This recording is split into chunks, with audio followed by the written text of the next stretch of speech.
ছোটদের সাথে মিলে তাদের সবজি বাগান থেকে শাক উঠিয়ে কি কি বানালাম এন্ড বিকালে সবাই মিলে কি কি করলাম তা নিয়ে থাকছে আজকের ভিডিও। হ্যালো সবাই কেমন আছেন? আমি ভালো আছি আলহামদুলিল্লাহ। আজকে হুট করে ইচ্ছে করলো যে একটু মাটির চুলায় কিছু করা যাক। তো বিকাল বা সন্ধে মানেই তো হচ্ছে কোনো ভাজা পোড়া কিছু খাওয়া, আর সেটা যদি সবজির চপ হয় তাহলে তো কোনো কথাই নেই। তো এখন যেহেতু শীতকাল, এখন অনেক ফ্রেশ ফ্রেশ সবজি হচ্ছে পাওয়া যায়। তো আমরা হচ্ছে পাতাকপি নিছিলাম। আমাদের ছাদে একটা গাছ হয়েছিল, ওই গাছ থেকে হচ্ছে আমরা এই শাকগুলো একটু একটু নিছিলাম। আসলে আমরা খুবই হ্যাপি ছিলাম এন্ড এক্সাইটেড ছিলাম। আর এখনকার বিকাল মানে হচ্ছে কিছু খাওয়া বা হচ্ছে সবাই মিলে একটু মজা করা, চুলোর পাড়ে বসে সবাই মিলে আগুন পোহানো, শীত অনুভব না করা, সব মিলে খুবই ভালো লাগতেছিল সময়টা। আর আমি হচ্ছে ছোটদের সাথে এসব কাজ করতে আমার খুবই ভালো লাগে। তো এখানে দেখতে পাচ্ছেন হচ্ছে শাক তুলা আমাদের কমপ্লিট প্রায়। শাক তুলে হচ্ছে শাকগুলোকে একটু ধুয়ে, আর আমার একটা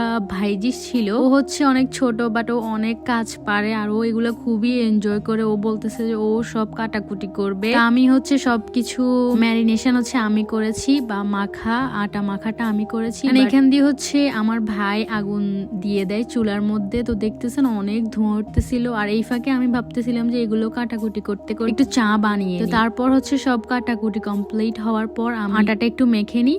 তো দেখতে পাচ্ছেন আমি এখানে সব সবজিগুলো দিয়েছি, যা যা সবজি থাকে আপনি দিতে পারেন, কোনো সমস্যা নেই। সবজিগুলো দেওয়ার পর হচ্ছে আমি এখানে পেঁয়াজ দিয়েছি একটু বেশি করে, দেন কাঁচামরিচ দিয়েছি অনেকগুলা, তারপর ধনেপাতা দিয়েছি। এরপর হচ্ছে আমি এখানে লাল মরিচের গুঁড়ো, লবণ, চিনি এন্ড হচ্ছে একটা মশলা আর হচ্ছে হলুদ, এন্ড আমি হচ্ছে এখানে ফার্স্টে রসুন বাটা, আদা বাটা এগুলো দিতে ভুলে গেছিলাম, দেন আবার পরবর্তীতে দিছিলাম।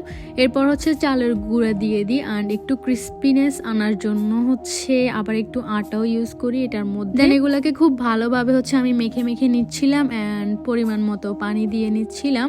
তারপর একটু একটু করে চেক করে করে নিচ্ছিলাম যে কোনটা বেশি বা কম হয়েছে, দেন ওইটা আবার ব্যালেন্স করার ট্রাই করছি। তো আমি আসলে কোনো পরিমাণ এখানে বলতে পারছি না, কারণ আমি সবকিছু আন্দাজ মতোই দিয়েছি। তো ডোটাকে আমি একটু হচ্ছে আঠালো করব, কারণ এটা যেহেতু আমরা তেলে ভাজবো একটু আঠালো হলে ভালো হবে। তো পরিমাণ মতো পানি দিয়ে আমার ডোটা মোটামুটি রেডি। আমার এখানে কেন জানি না মনে হচ্ছিল একটু হলুদে কম হয়েছিল, দেন আমি এখানে আরো একটু হলুদ এন্ড লাল মরিচের গুঁড়া ইউজ করি। ওইটার পর হচ্ছে এটার লুকটা আরেকটু ভালোবাসে এন্ড ভালো লাগে। তো ওই দিক দিয়ে হচ্ছে আমাদের চুলাতে চা বানানো কমপ্লিট।